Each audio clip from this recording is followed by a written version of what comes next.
pessoas lindas! Bom dia! Estamos aqui para iniciar o terceiro episódio do nosso projeto Ler Bonito. Agradecendo desde já ao professor Armando, que abrilhantou no segundo episódio falando sobre o Tela Verde. Dizer que novamente estamos aqui na biblioteca Professora Isabel Barbosa, eu sempre tenho que pescar, viu, Helena? Barbosa Normal. De Matos, aqui na Escola Arte Saber, porque a gente entende que quando a gente cria um mecanismo para aprender, a gente sempre vai para ele, que é olhar para confirmar se está certo.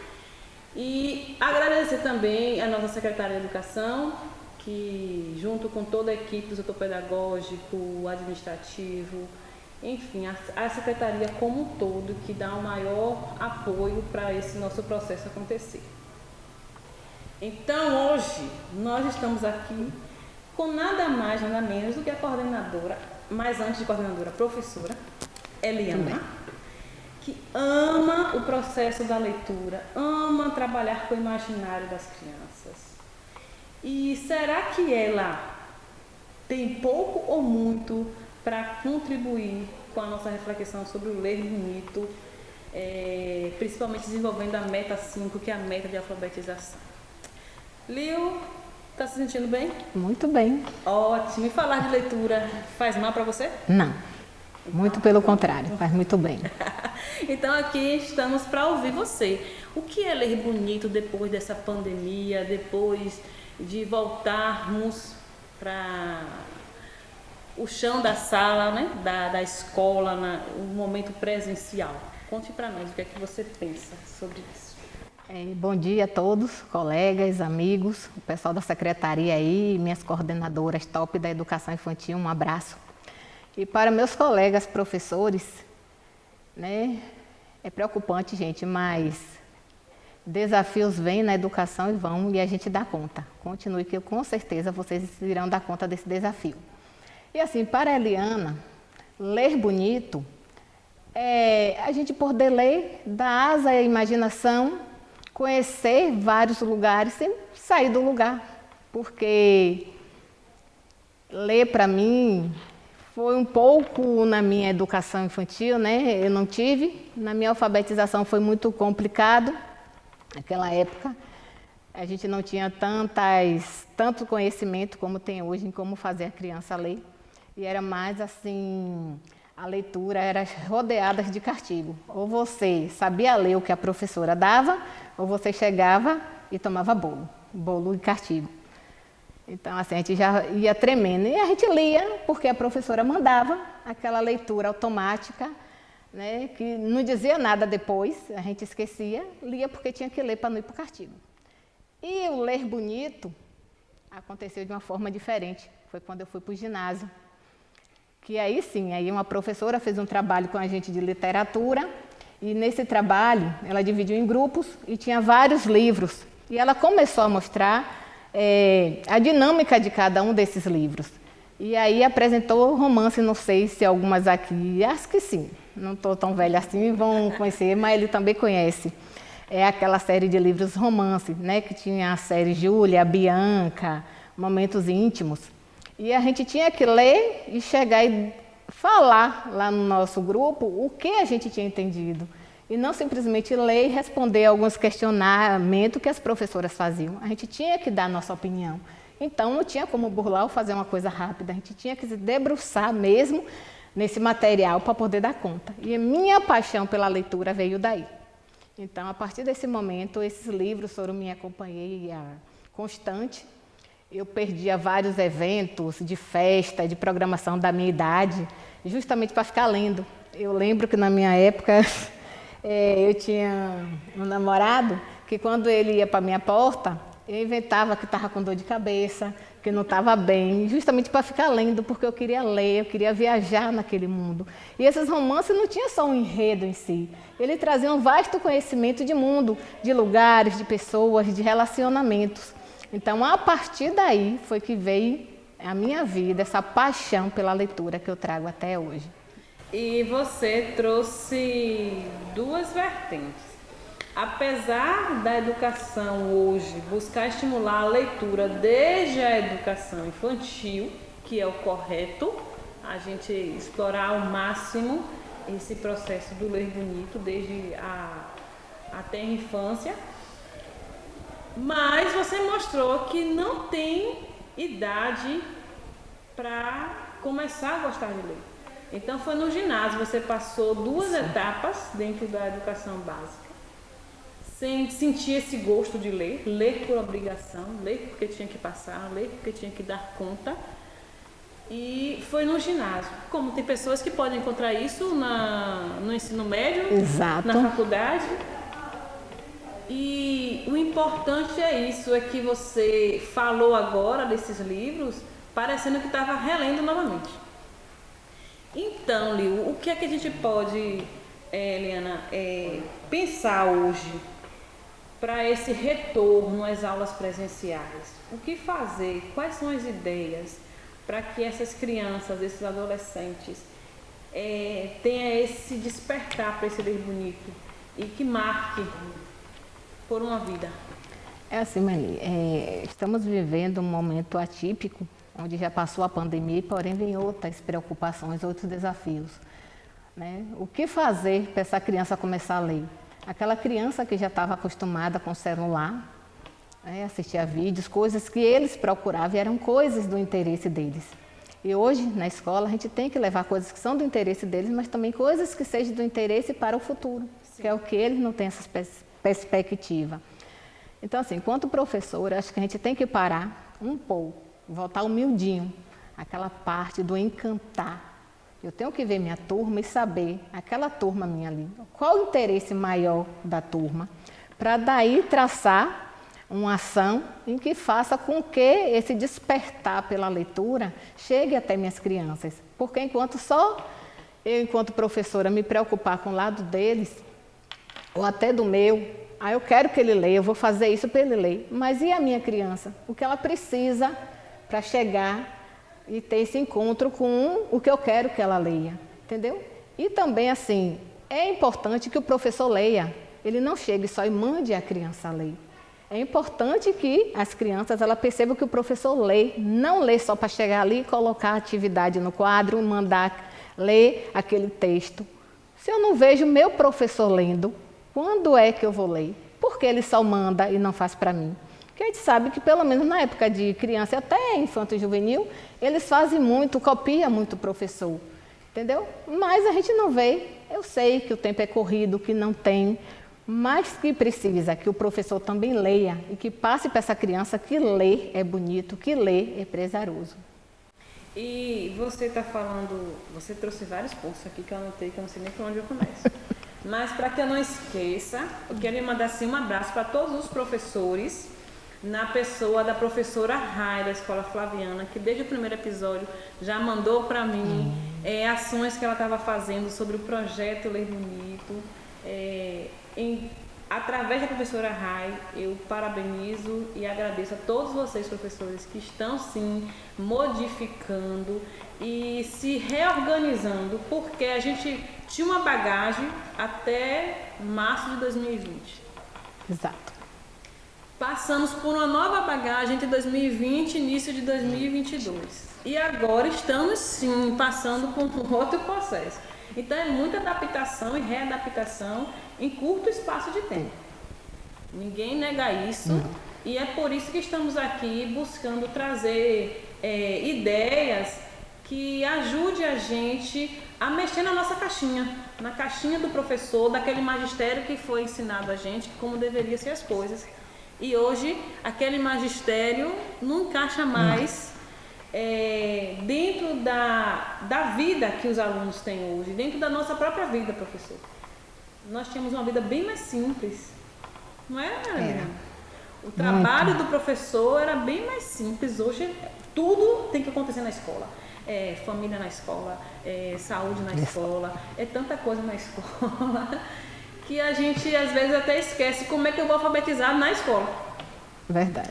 E quando você fala de conhecer vários lugares sem sair do lugar e encantar, às vezes na ânsia da gente querer já trabalhar o processo da alfabetização, a gente esquece de um miudinho que a educação infantil faz muito e que tem muitas crianças que não passou por isso porque nessa época estava no ensino remoto, que é trabalhar a imaginação, trabalhar o imaginário, viajar, trazer ideias que a gente pensa de um jeito e a criança vai pensar de outro.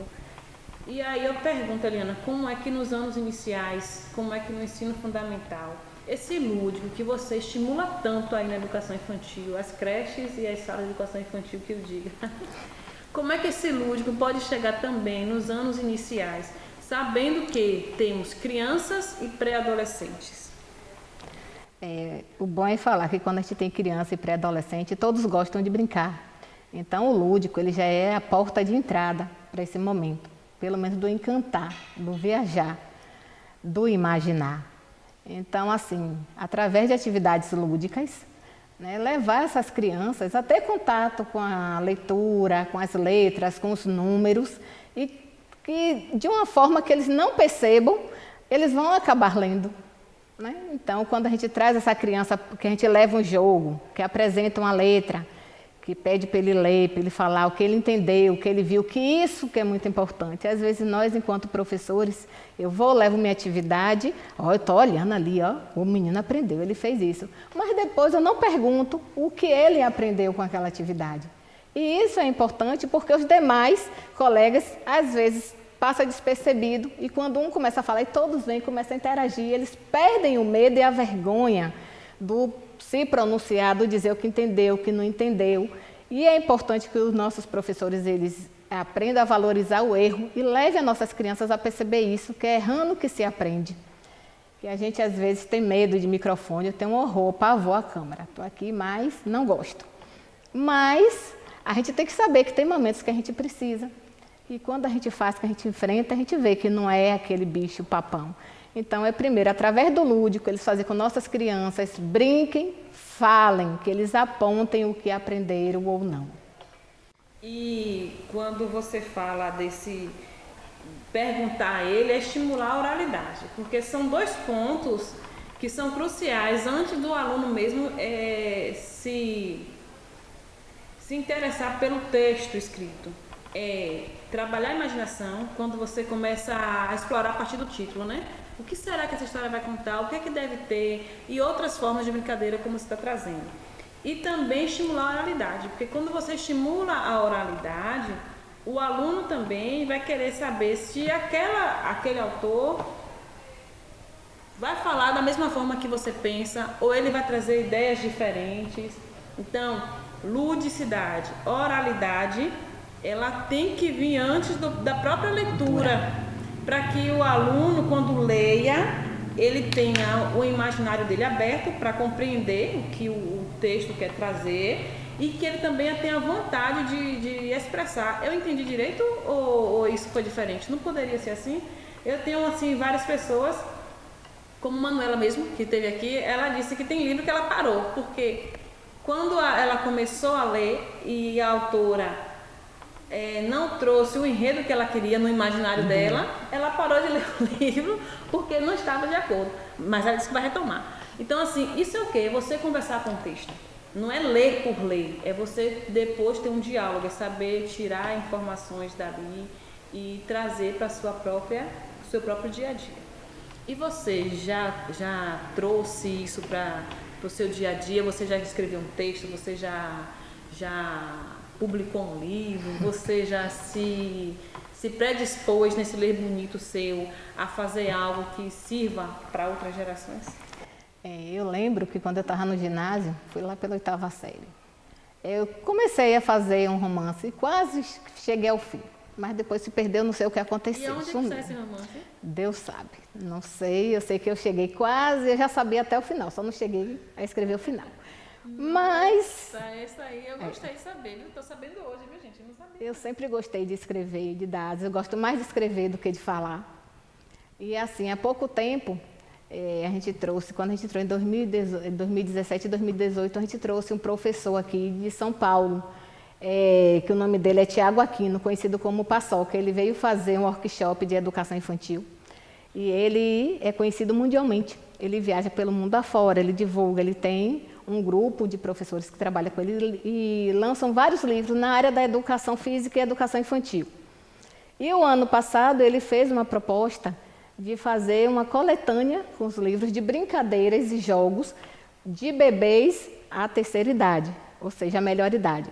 Então, assim, educadores do país inteiro e também alguns que foram fora do país se dispuseram a participar, a entrar nessa viagem com eles. E aí a gente fez, que deu resultado desse livro, Brincar é Coisa Séria, né? Onde os autores principais foi Tiago Aquino, André Barros e Luiz Vinesiani. E aqui esse livro foi feito por educadores de todo o Brasil. Quem tiver acesso, a gente pode comprar, ele vende até pela internet. Ele vem recheado de atividades lúdicas, né, que dá para se trabalhar com todas as idades. E quando eu falo bebês, porque nossos bebês da creche, eles já leem, eles fazem a leitura de imagem, que o nosso professor já começa por aí, já abrindo esse leque para os anos iniciais e finais.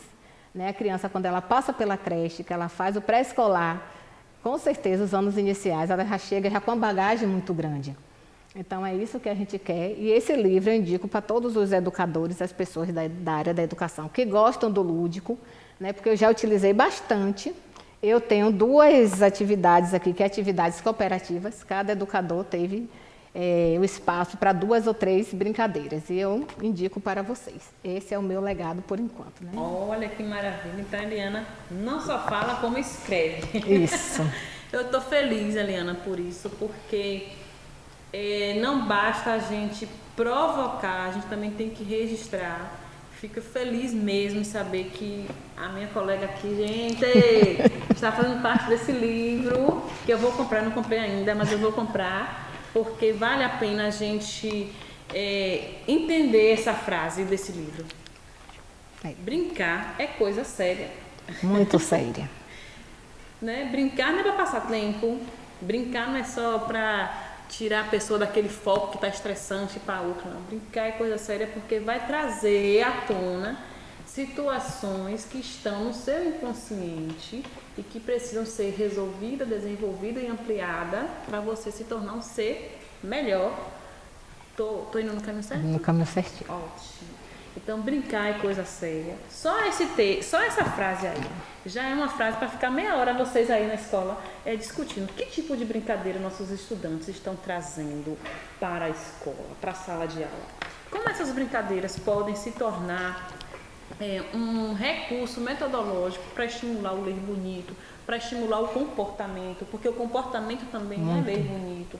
Retomar alguns valores que a gente tem percebido que com essa era tecnológica está se perdendo. E até então, pelo menos eu digo como professora, até então eu não sei até que ponto essa tecnologia vai favorecer a civilização, né? Porque cada dia mais estamos isolados, estamos juntos, mas conectados mais com a tela do celular do que com a pessoa que está ao nosso lado conversando. Isso. Então, a gente tem que retomar isso, a sala de aula, a escola é um lugar propício para que essa comunicação afetiva, essa comunicação social se restabeleça e traga vínculos com a tecnologia, porque uma coisa não pode ficar mais desassociada da outra, não é isso que a gente está querendo, mas também a gente tem que perceber que a tecnologia, ela avançou demais. Hoje as pessoas se sentem bem na tela de um celular, vendo o que quer, ouvindo o que quer, mas não se sente confortável de parar para conversar, para falar desse livro. Brincar é coisa séria. Quem foi a Eliana que escolheu esse título? Foi a partir do título que surgiu as brincadeiras ou foi depois que fizeram as brincadeiras que o título surgiu? Então, são coisas hoje que não se perguntam mais, não se falam mais. Às vezes a pergunta é mais voltada para a rede social do que para o livro. O que é que você tem a falar mais sobre isso, Lil? Ou eu estou viajando muito? Não, é isso aí, né? E assim, o tempo é corrido, daqui que o professor vai fazer uma atividade, que ele vai procurar ler, entender, é muito mais fácil a gente pegar uma atividade até na internet e levar para a sala. Mas aí já começou a perder o encanto, porque nem o próprio professor está encantado. Como é que ele vai passar esse encanto para as crianças? Então, eu, enquanto professora, primeiro eu tenho que me encantar. para depois encantar o meu aluno. E assim, o que é importante é que as mídias deram condições do aluno ter mais conhecimento, porém tiraram a afetividade. Essa separação, essa distância, né? Por isso que a gente vê muito afastamento, muita briga, muita impaciência. E quando o professor ele cria esse vínculo com a criança, às vezes a criança respeita até mais esse professor do que a família em si.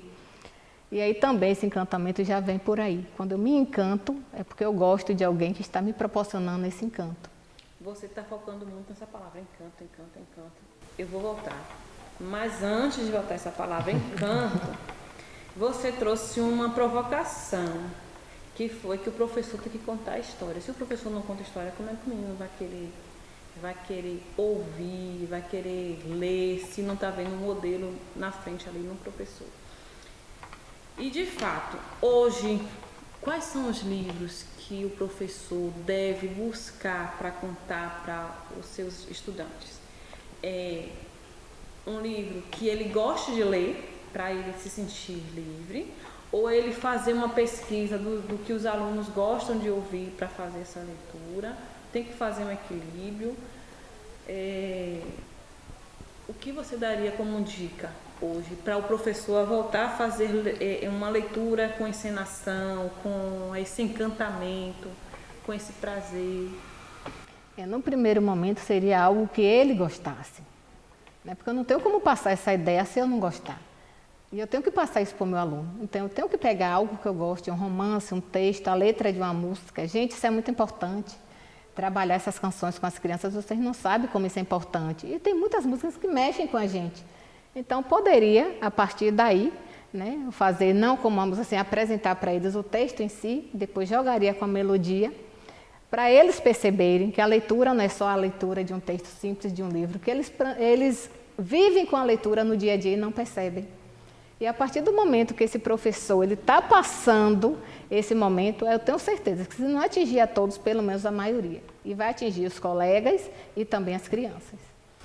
Aí vem uma ideia, se o professor ou a escola está assim, o dia do professor ler, o aluno trazer a leitura e pedir assim, professor, eu quero que você leia isso aqui para mim hoje, para a nossa sala. Porque nós, geralmente, é quem levamos a leitura para o aluno fazer. E se nesse processo de troca nós fizéssemos isso? Vocês hoje vão ter como atividade pesquisar algo que a gente possa fazer uma leitura aqui na sala. Então, assim, o aluno vai trazer o texto e o professor vai ser o leitor. Isso também seria uma forma de estimular essa troca de informação, de ler bonito, porque você não está lendo só porque o outro está mandando, mas está lendo porque você percebe que tem algo que vai fazer bem para o outro. E a troca é que se dá o conhecimento, né? Então, não é só o professor chegar e ler, ele tem que mandar esse aluno trazer. E essa ideia sua também eu gostei muito. E a gente, enquanto secretaria, a gente também está muito preocupado com isso. Aí veio que a secretária lançou o projeto da casinha de livros. Acho que muitos já perceberam e viram a casinha que tem em alguns jardins, que o objetivo é colocar essas casinhas em todos os jardins, em todas as nossas praças, que já fica como um local de leitura para essa criança. Eu percebi que está dando muito certo. O pessoal ainda não criou aquela cultura de levar o livro e devolver. As casinhas estão sem livros, mas estão conservadas, então estão dizendo algo para a gente. Só que a gente quer que a população também faça isso. E que os professores possam utilizar essas casinhas até como um projeto, uma ação para incentivar essas crianças a lerem e procurarem trazer mais livros e incentivar mais pessoas a lerem. E também, além das casinhas de livros, fazer um momento de trazer aqui na biblioteca para conhecer esse espaço, fazer por turma, fazer por grupo, porque faz bem trazer a criança para ambientes que tenham livros, que você possa chegar aqui e dizer, olha, venha antes o professor, olha, a gente, dentre esses livros todos, vamos apresentar a vocês esse livro daqui, mostrar como é que uma biblioteca é dividida, como vem esse momento de pesquisa dentro de uma biblioteca, ou até mesmo olhar os livros dentro da escola, quais são aqueles que é de romance, humor, literatura, poesia, cordel, para que os alunos comecem a ter esse encantamento de diversas áreas que o livro atinge. E por falar em encantamento, nós também já estamos chegando a esses festejos juninos, né? Isso. Então, o festejo junino encanta? Muito. É uma porta para fazer um ler bonito? Exatamente. Está aí uma porta que dá brecha a tudo, porque nós temos nossas quadrinhas, os versos, os poemas, onde as crianças podem estar viajando. E assim, lembrando que para esse início, o menos é o mais. Não adianta você querer chegar com um texto enorme, um livro grande, uma história grande. Tem que ser uma coisa pequena, né? Que ele possa ver que aquilo ali foi o que o professor fez, o professor falou, ele leu, ele cantou, ele apresentou e ele pediu a opinião desse aluno, ele chamou a gente deixar um espaço maior para isso, né? Porque às vezes quando a gente traz um texto grande, às vezes se perde, o menino viaja, né? E aí a gente perde essa alegria. E os festejos juninos, com certeza, eles vão nos proporcionar um leque aí de atividades que vocês podem estar fazendo em relação à leitura. E por falar em leque de atividade em relação à leitura, também trago uma atividade que a escola Antônio Carlos Magalhães trouxe logo no mês de final de março, início de abril, não lembro agora o mês, mas que foi sobre alimentação saudável e alimentação prejudicial. Agora esqueci o nome agora. Mas era assim, laranja, ele sabia escolher se era saudável ou se era uma alimentação... Me perdoem, no próximo episódio eu trago. Mas foi assim, uma experiência com palavras, mas que vinha uma reflexão para que o aluno entendesse se aquele tipo de alimento fazia bem ou não para a saúde. Era uma alimentação saudável ou não. E parece ser simples falar de alimentos, de uma lista de alimentos. Mas essa lista de alimentos, com certeza, para a vida daqueles que participaram ali, aonde ela for, ela vai saber o que é saudável e o que não é.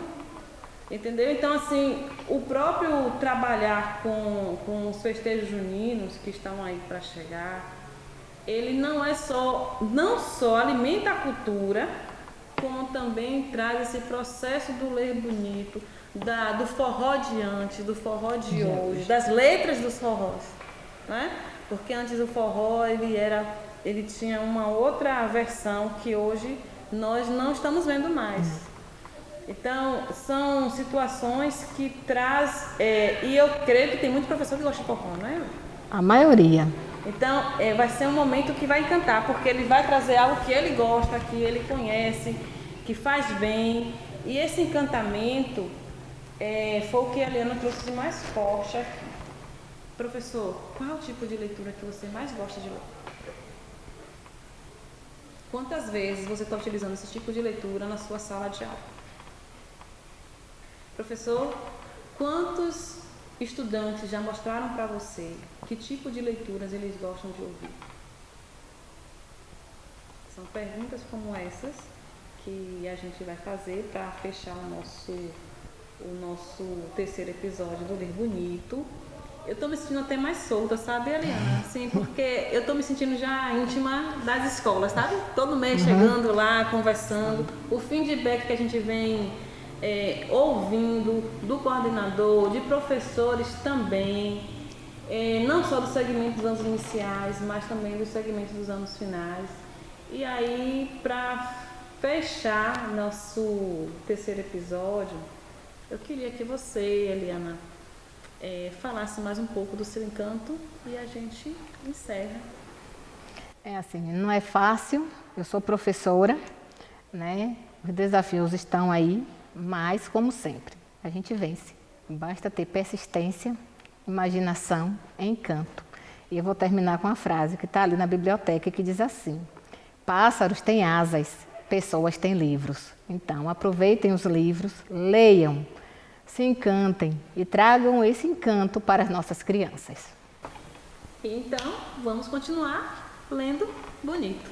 Muito bem. Tchau, pessoal. Tchau.